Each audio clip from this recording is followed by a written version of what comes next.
আসসালামু আলাইকুম। এখন শুনবেন সংবাদ শিরোনাম।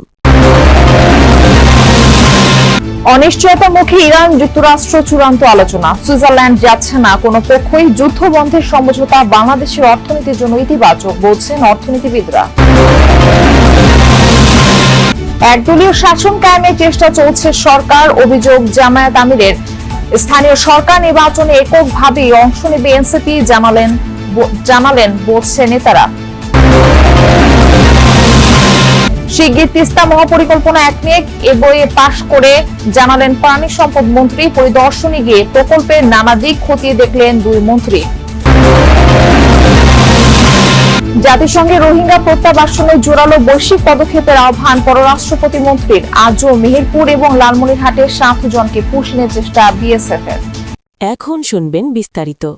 শুরুতেই আন্তর্জাতিক সংবাদ। অনিশ্চয়তাপূর্ণ যুক্তরাষ্ট্র ইরান চূড়ান্ত চুক্তির আলোচনা। সুইজারল্যান্ডে পূর্ব নির্ধারিত আনুষ্ঠানিকতা বাতিল করেছে দুপক্ষই। লেবাননে ইসরায়েলি হামলা বন্ধ না হওয়ায় এই সিদ্ধান্ত নিয়েছে তেহরান। অন্যদিকে পরিকল্পনা চূড়ান্ত না হওয়ার কারণ দেখিয়ে সফর বাতিল করেছেন মার্কিন ভাইস প্রেসিডেন্ট জেডি ভ্যান্স। তবে আগ্রাসী আচরণের জন্য ইসরায়েলকে কড়া বার্তাও দিয়েছেন তিনি। আগের দিনে যুক্তরাষ্ট্র ইরান সমঝোতা স্মারকে সই হওয়ার পর জেনেভায় চূড়ান্ত আলোচনায় বসার কথা ছিল দুদেশের। যুক্তরাষ্ট্র ইরান চুক্তির অন্যতম গুরুত্বপূর্ণ ইস্যু ছিল লেবানন।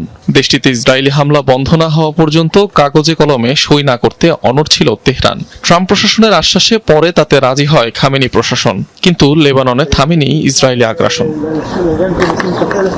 চুক্তির বাকি আনুষ্ঠানিকতার স্বার্থে শুক্রবার জেনেভায় বসার কথা ছিল মার্কিন ও ইরানি প্রতিনিধি দলের। লেবাননে তেল আবিবের হামলার জেরে সেই সফর বাতিল করে তেহরান।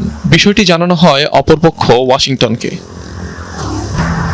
এদিকে ইরানের সাথে আলোচনার পরিকল্পনা চূড়ান্ত না হওয়ার কারণ দেখিয়ে সুইজারল্যান্ড যাচ্ছেন না মার্কিন ভাইস প্রেসিডেন্ট জেডি ভ্যান্সও। কারিগরি ব্যবস্থাপনা সহ খুঁটিনাটি খতিয়ে দেখা হচ্ছে বলে জানিয়েছে হোয়াইট হাউস। ফলে তেহরানের সাথে পরবর্তী দফার আলোচনার সময়সূচি নিয়ে তৈরি হয়েছে অনিশ্চয়তা। সুইজারল্যান্ডে আমাদের যাওয়ার পরিকল্পনা আছে, কিন্তু জানি না কখন। যেভাবে আলোচনাটি সাজানো হচ্ছে তাতে স্পষ্টতই রাজনৈতিক নেতৃত্ব জড়িত থাকবে, মানে মাঠ পর্যায়ে থাকা লোকজনই এই আলোচনা এগিয়ে নেবে। উচ্চ সম্পৃক্ত ইউরেনিয়াম কিভাবে ধ্বংস করা হবে, সমস্ত খুঁটিনাটি বিষয় আলোচনা হবে। যুক্তরাষ্ট্র ইরান আলোচনায় অনিশ্চয়তা তৈরিকারী আগ্রাসী ইসরায়েলকেও কড়া বার্তা দেন জেডি ভ্যান্স। নেতানিয়াহুর মন্ত্রিসভায় কিছু লোক আছে যারা প্রকাশ্যে এই চুক্তির সমালোচনা করেছেন এবং কিছু ক্ষেত্রে মার্কিন প্রেসিডেন্টকে ব্যক্তিগত আক্রমণ করেছেন। তাদের প্রতি আমার বার্তা, ডোনাল্ড ট্রাম্পই এই মুহূর্তে সমগ্র বিশ্বের একমাত্র রাষ্ট্রপ্রধান যিনি ইসরায়েলের প্রতি সহানুভূতিশীল। গত 3 মাসে আপনাদের মাতৃভূমিকে রক্ষা করা 2/3 অস্ত্রই আমেরিকানদের হাতে নির্মিত এবং আমেরিকান করদাতাদের টাকায় তৈরি। বৃহস্পতিবার যুক্তরাষ্ট্র ইরান সমঝোতা স্মারকে স্বাক্ষর করেন দুদেশের প্রেসিডেন্টরা। ভার্চুয়ালি স্বাক্ষরিত হওয়ায় কোনো দেশের কর্মকর্তারাই মুখোমুখি বসে আর চুক্তি সই করবেন না। তবে সুইজারল্যান্ডের জেনেভায় শুরু হওয়ার কথা ছিল চূড়ান্ত চুক্তির জন্য আলোচনা, যেখানে আলোচনা হবে তেহরানের পারমাণবিক কর্মসূচির ভবিষ্যৎ নিয়ে। 60 দিনের ওই আলোচনার শুরুর দিনে যোগ দেওয়ার কথা ছিল মার্কিন ভাইস প্রেসিডেন্টের। যুক্তরাষ্ট্র ও ইরানের মধ্যকার যুদ্ধবন্ধের সমঝোতা স্বাক্ষরকে বাংলাদেশের জন্য ইতিবাচকভাবে দেখছেন অর্থনীতিবিদরা। তারা বলছেন, দেশের অর্থনীতির অনেক কিছুই নির্ভর করে মধ্যপ্রাচ্যের উপর। সেখানে স্থিতিশীলতা আসলে অর্থনৈতিক নানা অনিশ্চয়তাও কাটবে। দেশের বিভিন্ন দফতরে নিজস্ব লোক বসিয়ে একদলীয় শাসন ব্যবস্থা কায়েমের চেষ্টা করছে সরকার, এই অভিযোগ করেছেন বিরোধী দলীয় নেতা এবং জামায়াতের আমির ডাক্তার শফিকুর রহমান। সকালে নারায়ণগঞ্জ শহরে আয়োজিত দলের কর্মী সভায় এই অভিযোগ তোলেন তিনি। বলেন, আওয়ামী লীগ সরকারের মতোই বাংলাদেশ ব্যাংক, জেলা পরিষদ সহ বিভিন্ন দফতরে নিজেদের লোক বসিয়েছে সরকার। অভিযোগ করেন, সরকার গঠনের পর 24-এর গণ অভ্যুত্থান এবং গণভোটকে অস্বীকার করেছে বিএনপি। বাজেট নিয়ে বিরোধী দলের এই শীর্ষ নেতা বলেন, 17 বছরে বাজেট থেকে 29 লাখ কোটি টাকা বিদেশে পাচার করা হয়েছে। সে পথে না হাঁটতে সরকারের প্রতি আহ্বান জানান ডাক্তার শফিকুর রহমান। স্থানীয় সরকার নির্বাচনে জোট নয়, এককভাবে অংশ নেবে এনসিপি, সে প্রস্তুতি চলছে বলে জানিয়েছেন দলটির মুখপাত্র আসিফ মাহমুদ সজীব ভুইয়া এবং মুখ্য সংগঠক সার্জিস আলম। বলছেন, এতে সাংগঠনিক ভিত্তি শক্তিশালী হবে, যদিও ভোট বিভাজনের ঝুঁকি রয়েছে। সার্জিস আলম জানিয়েছেন, আগামী জাতীয় নির্বাচনের জন্য দলকে সুসংগঠিত করাই মূল লক্ষ্য। আত্মপ্রকাশের 1 বছর পর সংসদ নির্বাচনে অংশ নিয়ে 6টি আসন পায় তরুণদের নেতৃত্বাধীন জাতীয় নাগরিক পার্টি এনসিপি।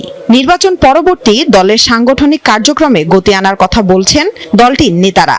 তৃণমূল পর্যন্ত কমিটি গঠনের কাজ চলছে বলেও জানিয়েছেন তারা। স্থানীয় সরকার নির্বাচনকে বড় রাজনৈতিক সুযোগ হিসেবে দেখছে এনসিপি। জোটে না গিয়ে নিজেদের সামর্থ্য যাচাই করতে চান দলের নেতারা। এনসিপি এককভাবে নির্বাচনের প্রস্তুতি নিচ্ছি, সেই ক্ষেত্রে কিছু লাভও আছে, কিছু ক্ষতিও আছে। লাভের জায়গা থেকে হয়তো আমাদের সাংগঠনিক ভিত্তিটা আরো শক্তিশালী হবে। নির্বাচনের স্বার্থে প্রত্যেকটা জায়গা ওয়ার্ড পর্যন্ত অবশ্যই কমিটি হবে এবং একটা রাজনৈতিক তৎপরতা তৈরি হবে।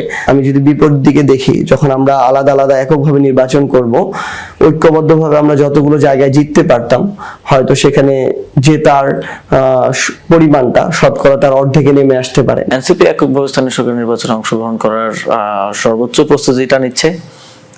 যেহেতু এখনো নির্বাচনের তারিখ থেকে শুরু করে নির্বাচন হবে কি হবে না সেটা নিয়ে শঙ্কা আছে, ফলে এখন পর্যন্ত জোটের মধ্যে সেভাবে অফিসিয়ালি এখন আলোচনা। টেকনিক্যাল টিম রিপোর্ট দিলে শিগগিরই তিস্তা মহাপরিকল্পনা একনেকে পাশ করা হবে, এমনটা জানিয়েছেন পানি সম্পদ মন্ত্রী শহীদুদ্দীন চৌধুরী আনি। তিস্তা মহাপরিকল্পনা বাস্তবায়নের সম্ভাব্যতা যাচাইয়ের লক্ষ্যে সকাল থেকে নদী অববাহিকা পরিদর্শন করছেন পানি সম্পদ ও দুর্যোগ ব্যবস্থাপনা মন্ত্রণালয়ের মন্ত্রী প্রতিমন্ত্রীরা।